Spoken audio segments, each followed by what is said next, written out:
Karena Allah hanya akan kirimkan orang baik untuk orang baik. Nggak akan pernah disamakan. Quran surah ke-24 ayat 26. Al-khabithatu lil-khabithina, wal-khabithuna lil-khabithat, wat-tayyibatu lit-tayyibina, wat-tayyibuna lit-tayyibat. Jelek ketemu jelek lagi. Jelek di sini khabith, sesuatu yang kotor. Kotor itu nggak suka ketemu dengan yang baik. Makanya ketika ada yang kurang baik, pasti Allah akan rubah dia jadi lebih baik dulu. Nggak langsung disatukan.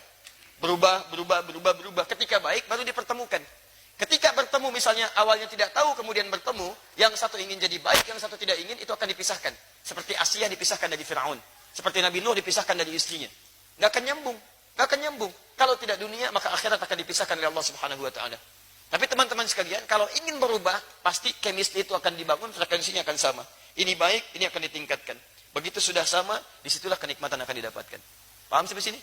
Maka wajar ketika Allah mengatakan di dalam Al-Quran, Al-khabithatu lil-khabithin, wal-khabithuna lil-khabithat. Sesungguhnya perempuan-perempuan yang bersikap akhlaknya buruk, yang keji akhlaknya, hanya diperuntukkan atau hanya disukai bisa untuk laki-laki yang juga sama seperti itu levelnya.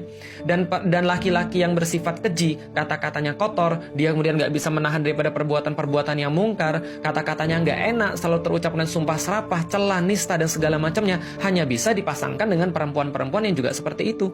Karena mereka saling memaklumi. Lalu Allah katakan sebaliknya, wat-thayyibatu lit-thayyibin, wat-thayyibuna lit-thayyibat. Sesungguhnya perempuan-perempuan yang thayyib, yang mereka baik perangainya, yang mereka lembut tutur katanya, yang mereka pintar untuk bersikap di depan orang, maka mereka juga akan diperuntukkan dan disukai oleh orang-orang yang sama.